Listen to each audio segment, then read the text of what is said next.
Hello guys, જય દ્વારકાધીશ, જય દશામાં. તમારું સ્વાગત છે આજે મારા બીજા બ્લોગમાં. તો આજે દશામાની લાસ્ટ નાઇટ છે. તો ગાઈઝ, અમારે ઘર નજીક દશામાની સ્થાપના કરેલી છે. તો તમને હું બતાવીશ કે અમારી બાજુ દશામાની જાગરણ કેવી રીતે મનાવી રહ્યા છે. અને એમાં પણ એક ક્વિઝ છે. શું તમે જાણવા માંગો છો? તો ગાઈઝ, આજે અમારી બાજુ 2 ડીજેના કોમ્પિટિશન થઈ રહ્યા છે.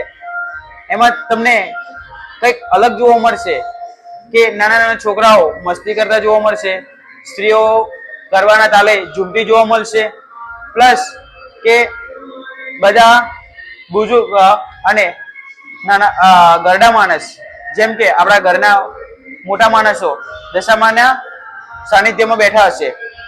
તો ગાઈઝ, તમને મારે એક કહેવું છે કે ગરબાના અંતે આરતી થશે અને આંખો ભીંજાઈ જશે, કારણ કે હવે વર્ષભર રાહ જોવી પડશે દશામાની.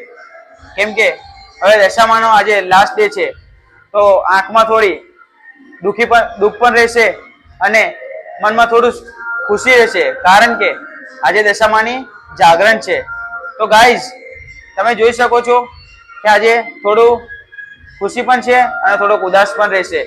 તો ગાઈઝ, તમને હું આજે બતાવીશ. ચાલો આપણે વિડીયોની શરૂઆત કરીએ. તો તમને પહેલા હું દશામાના દર્શન કરાવીશ, ત્યારબાદ તમને ડીજેના કોમ્પિટિશન બતાવીશ, અને ત્યારબાદ નાના નાના ભૂલકાઓ મસ્તી કરી રહ્યા હશે એ થોડું કંઈ બતાવીશ. અને ગાઈઝ, વિડીયોમાં લાસ્ટ સુધી જોડાઈ રહેજો, કારણ કે તમને દશામાની આરતીના દર્શન કરવા પણ મળશે અને તેમને લાભ પણ મળશે. તો તમારા ઘરના અને બધા માણસો સુખી રહે તેવી દશામાની હું પ્રાર્થના કરીશ. તો ગાઈઝ, છેલ્લા સુધી જોડાઈ રહેજો. તો ચાલો દશામાના દર્શન કરવા જઈએ.